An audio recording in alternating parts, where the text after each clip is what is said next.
है। तो यहाँ तो देख लीजिए आखिरकार आउट हाउस में चल क्या रहा है। जी हाँ, आउट हाउस में गृह प्रवेश की तैयारियां हो रही है भाई। जी हाँ, और जो तैयारियां अभीरा कर रही है और अभीरा इतनी खूबसूरती से तैयारी कर रही है तो मिस्टर अरमान पोद्दार अभीरा को ना निहारे ऐसा हो ही नहीं सकता। अरमान पोद्दार तो बस अभीरा को देखने में ही गुम होते हैं। तो वही विद्या कहने लगती है कि इन सब की क्या ज़रूरत थी, जिस पर अभीरा कहती है कि ज़रूरत थी। जी हाँ, इन सब की ज़रूरत थी। उसी दौरान अरमान अपनी सबसे बड़ी बात कह देता है कि मुझे तो लगता है कि यही डेट यानी आज की ही डेट माँ पापा की शादी की असली वाली डेट होनी चाहिए। फिर क्या था, मनीषा तुरंत से सामने आकर कहने लगती है कि अरमान की इस अच्छी वाली बात पर उन्हें अरमान की नज़र उतारनी चाहिए और मामी सही यानी चाची सा अरमान की नज़र उतारने लगती है। जी हाँ, उसी दौरान सब अंदर जाने की तैयारियां करने लगते हैं और अरमान अपना फ़ोन चेक करता है और अचानक से उसका चेहरा उतर जाता है और वो अभीरा को काफ़ी दर्द भरी निगाहों से देखने लगता है। पर क्यों भाई, आखिरकार हो क्या गया था?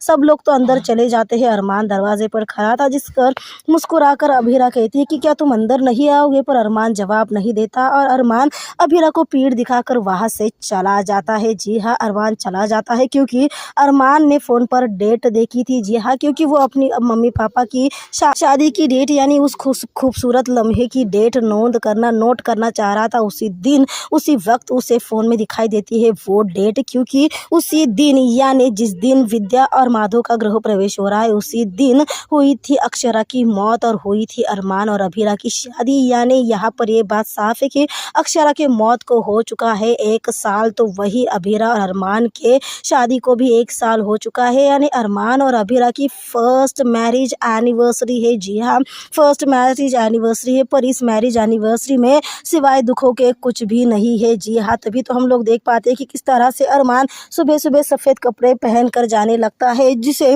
और माधव क्वेश्चन कर देता है कि आखिरकार अभीरा कहाँ है, वो सुबह से दिखाई नहीं दी, क्या वो कोर्ट जल्दी चली गई?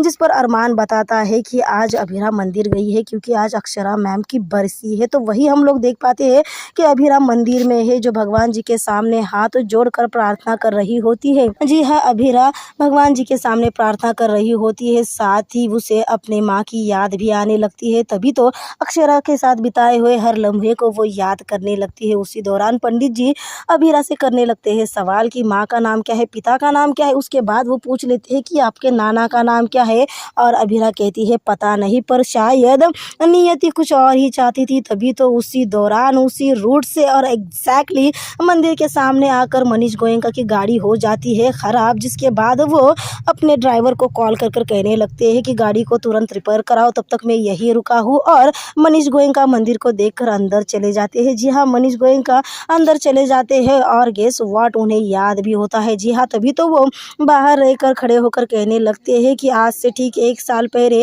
अक्षरा का फ़ोन आया था, ना जाने वो क्या कहने वाली थी, वो और उसके बच्चे सही सलामत हो। तो यहाँ पर हम लोग देख पाते हैं कि किस तरह से अभीरा पूजा ख़त्म करने के बाद थाल उठाने लगती है। जी हाँ, जिस भोजन को परोसना था उसकी थाल उठाने लगती है, जो कि काफ़ी बड़ी थी, जिस पर पंडित जी सवाल कर देते हैं कि आप क्या अकेली है? जिस पर अरमान कहता है कि नहीं, अभीरा अकेली नहीं है, मैं उसके साथ हूँ, मैं अभीरा का परिवार हूँ। और अभीरा और अरमान वहाँ से चले जाते हैं। जैसे वो वहाँ से वो थाल उठाकर चले जाते हैं, मनीष गोयनका वहाँ पर आ जाते हैं और पंडित जी के सामने आकर तिलक लेकर पूछने लगते हैं कि कोई पूजा हुई है, जिस पर पंडित जी बताते हैं कि किसी की बरसी थी, किसी की बरसी है। ये सुनने के बाद न जाने मनीष गोयनका को क्या होने लगता है, वो तुरंत से हाथ जोड़कर जिसकी बरसी थी उसकी आत्मा के शांति के लिए प्रेयर करते हैं। पर वो इस बात से अनजान है कि वो अपने ही बच्ची की यानी अक्षरा की आत्मा की शांति के लिए प्रेयर कर रहे हैं, पर ना जाने उस वक्त हो क्या जाता है। तभी तो मनीष गोयनका भगवान जी के सामने हाथ जोड़कर कहने लगते हैं कि